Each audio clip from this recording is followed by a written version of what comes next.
1925 সালে একজন British অভিযাত্রী Parsi ফিউসেট Amazon rain ফরেস্টে এমন একটি শহরের সন্ধানে বেরিয়েছিলেন যা মানা হয় সম্পূর্ণরূপে সোনা দিয়ে তৈরি ছিল। আর সেখানকার রাজা মহারাজারা নাকি প্রতিদিন সোনার গুঁড়ো পাউডার হিসাবে ব্যবহার করতেন। এই সোনার শহর খুঁজতে পার্সি অ্যামাজনে বেরিয়ে তো ছিলেন, কিন্তু আর কোনো দিন ফিরে আসতে পারেননি। অ্যামাজন রেইন ফরেস্ট বিশ্বের সবথেকে বড় রেইন ফরেস্ট। আশ্চর্যজনকভাবে এই রেইন ফরেস্টকে ঘিরে রয়েছে দক্ষিণ আমেরিকার 8টি বৃহৎ দেশ।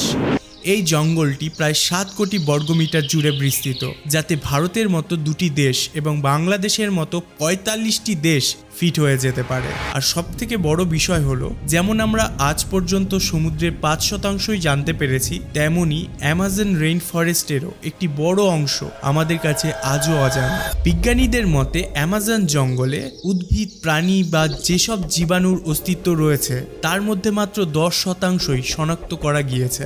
এখানে প্রতিদিনই কিছু না কিছু নতুন আবিষ্কৃত হচ্ছে। অ্যামাজন রেইন ফরেস্টে 16,000 প্রজাতির প্রায় 40,000 কোটি উদ্ভিদ রয়েছে। আর যে কারণেই এই জঙ্গলকে পৃথিবীর ফুসফুস বলা হয়। পৃথিবীর সমস্ত অক্সিজেনের 20% অক্সিজেন অ্যামাজন রেইন ফরেস্ট নিজেই তৈরি করে।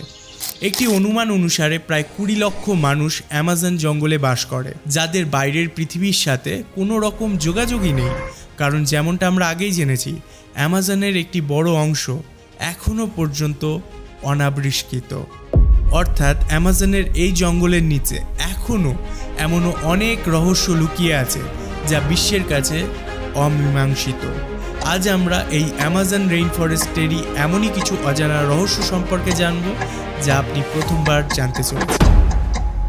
আপনার প্রিয় গেম আপনাকে দিতে পারে অর্থ উপার্জনের সুবর্ণ সুযোগ। জানতে চান কিভাবে? তাহলে প্রস্তুত হয়ে যান গেমিং দুনিয়ায় নতুন জগতে প্রবেশের জন্য। আর ক্রিকেক্সের মাধ্যমে এটি এখন বাস্তব। স্টল গেমে উপভোগ করুন 500% দৈনিক ডিপোজিট বোনাস এবং জিতুন সর্বোচ্চ 5,000 টাকা বোনাস। অ্যাপে রেজিস্টার করুন এবং অ্যাকাউন্ট ভেরিফাই করলেই পাচ্ছেন 50টি ফ্রি স্পিন। মাত্র 500 টাকা ডিপোজিট করুন এবং ইনস্ট্যান্ট 300 টাকা বোনাস পেয়ে যান। বিশেষ চমক আপনার জন্মদিনে উপভোগ করুন 1000 টাকা বোনাস। ক্রিকেক্সে গেম খেলুন ও জিতুন আকর্ষণীয় পুরস্কার: গুগল পিক্সেল 9 প্রো, এসার Nitro 5, Google pixel watch 3, Samsung Galaxy Buds 3 এবং আরও অনেক কিছু। আপনার জেতা টাকা তুলুন নিরাপদ উপায়, বিকাশ, নগদ, রকেট উপায় এবং ভারতের ফোনপে, গুগল পে, ইউপিআই এর মাধ্যমে লেনদেন করুন দ্রুত এবং নিশ্চিন্তে। তো পিন করা কমেন্ট থেকে বিনামূল্যে ক্রিকেক্স অ্যাপে রেজিস্টার করুন এবং উপার্জনের যাত্রা শুরু করুন। এলডোরাডো। আজ অবধি অ্যামাজন রেইন ফরেস্টের সবথেকে বড় রহস্য হল সিটি অফ গোল্ড, যা এলডোরাডো নামেও খুব কুখ্যাত। কথিত আছে যে একসময় এখানে একটি শহর ছিল যা সম্পূর্ণরূপে সোনা দিয়ে তৈরি। এখানকার রাজা মহারাজারা নাকি প্রতিদিন সোনার পাউডার গায়ে লাগিয়ে স্নান করতেন। এবার আপনি যদি ভেবে থাকেন এই পাউডারগুলোকে আবার তুলে তারা গায়ে লাগাতো, তাহলে আপনি ভুল। সেই পাউডারগুলোকে তারা আবার অ্যামাজন নদীতেই ভাসিয়ে দিত। 16শো শতাব্দীতে পর্তুগিজরা দক্ষিণ আমেরিকাকে কলোনাইজ করতে অ্যামাজন জঙ্গলে পা রাখে। তারা প্রচুর সৈন্য, চাকর-বাকর নিয়ে এসেছিল এই অঞ্চলকে দখল করবার পরিকল্পনা নিয়ে। অ্যামাজনে প্রবেশ করতেই তাদের সাক্ষাৎ হয় অ্যামাজনের স্থানীয় জনগোষ্ঠীর সাথে। পর্তুগিজরা তাদের নির্মিত শহরগুলোকে দখল করে নেয়। এরপর পর্তুগিজরা এই স্থানীয় অ্যামাজনবাসীদের থেকে এক সোনার শহরের কথা জানতে পারে। তারা জানতে পারে এই শহর গভীর জঙ্গলে অবস্থান করে এবং এই শহরটি সম্পূর্ণরূপে সোনা দিয়ে তৈরি। সেই সময় থেকেই পর্তুগিজরা এই সোনার শহরের খোঁজে বেরিয়ে পড়ে। পুরো অ্যামাজন জঙ্গলটিকে তন্ন তন্ন করে খোঁজবার পরে তারা সেখানে অনেকগুলি নতুন উপজাতির খোঁজ পায়, কিন্তু সেই সোনার শহরটির কোনো খোঁজ তারা পায়নি। তবে তারা অ্যামাজনের বিচ্ছিন্ন স্থানে প্রচুর সোনার সন্ধান পেয়েছিল।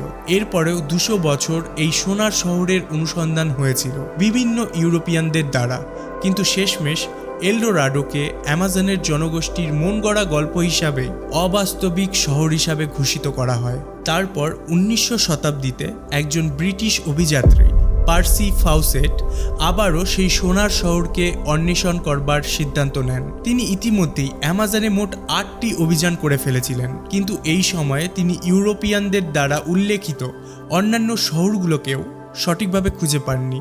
এলডোরাডো তো বহু দূরের কথা। পার্সি তার শেষ অভিযানে অ্যামাজনের মাঝখানে ছিলেন। তখন তিনি তার স্ত্রীর উদ্দেশ্যে একটি চিঠি লেখেন। কিন্তু এটাই ছিল তার শেষ যোগাযোগ সভ্য সমাজের সাথে। এই অভিযানের পর তার আর কোনো খোঁজ মেলেনি।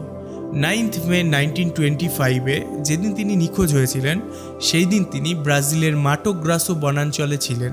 তাকে বহুদিন অনুসন্ধান করা হয়েছিল, কিন্তু তাকে বা তার দলকে আর কোনো দিনও খুঁজে পাওয়া যায়নি।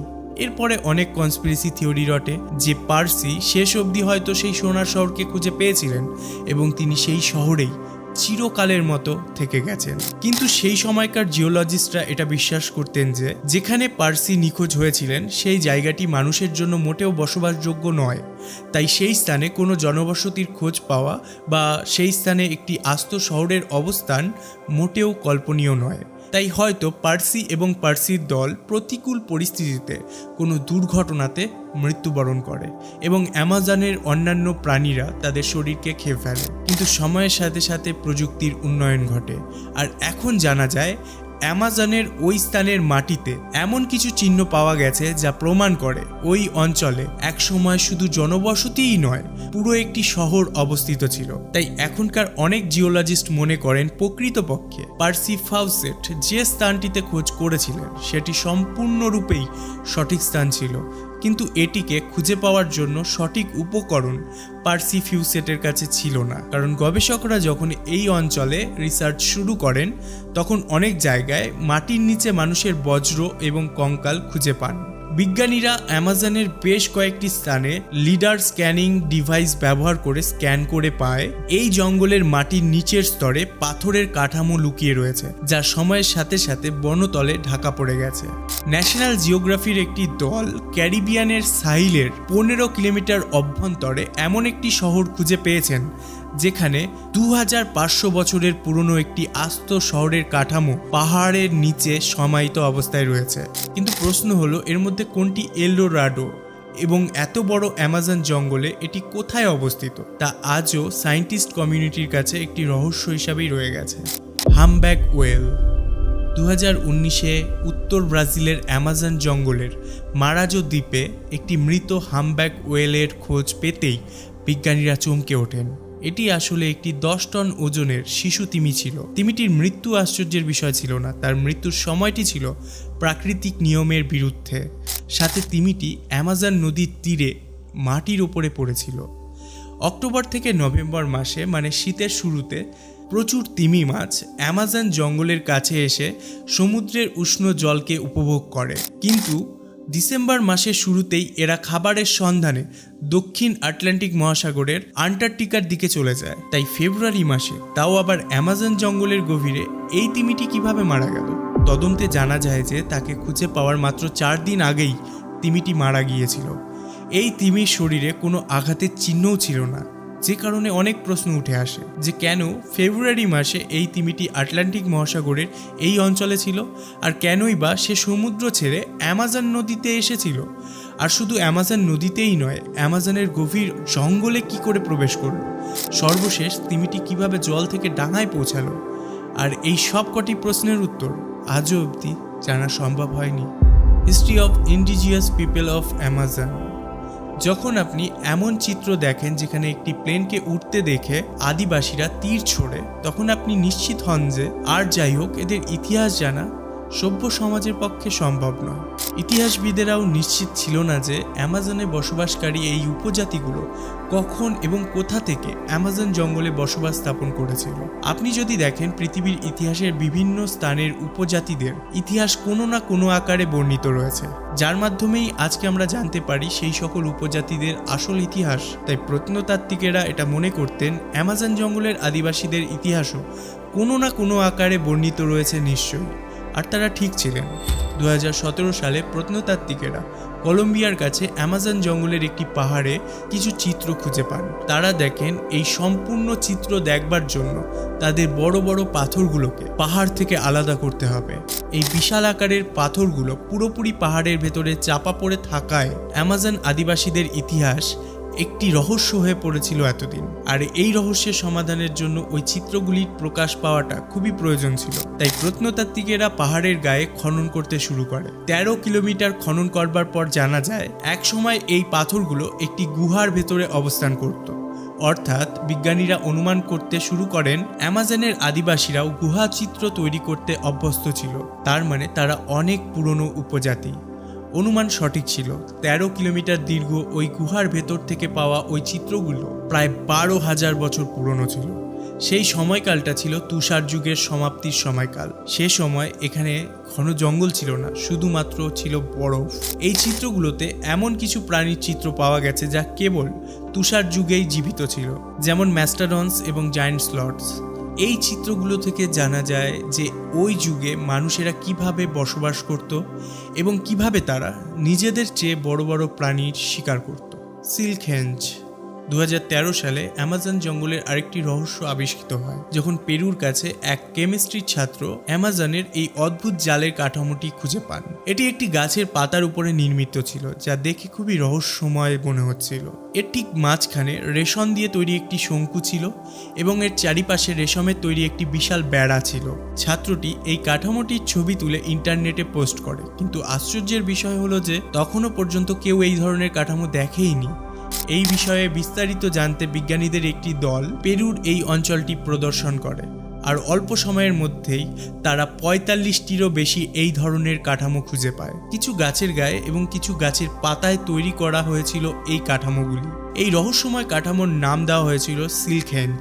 এরপর বিজ্ঞানীরা কয়েকটি কাঠামো নিয়ে গবেষণাগারে ফিরে যায়। অণুবীক্ষণ যন্ত্রের সাহায্যে দেখা যায় যে ছোট ছোট ধূলিকণা এবং পোকা ওই বেড়াটির ওপর চলাচল করছে। এই পোকাগুলি রেশম উৎপাদন করে না, তাই এটা নিশ্চিত হয়ে যায় যে ওই পোকাগুলি বা ওই ধূলিকণার মাধ্যমে এই বেড়াগুলো তৈরি হয়নি। এর কিছুদিন পর ওই মাঝের শঙ্কু হঠাৎ ফেটে যেতে শুরু করে এবং একটি মাকড়সার বাচ্চা সেখান থেকে বেরিয়ে আসে। প্রকৃতপক্ষে এই কাঠামোটি একটি বিশেষ প্রজাতির মাকড়সা দ্বারা তৈরি হয়েছিল, যা কেবল পশ্চিম অ্যামাজনেই পাওয়া যায়।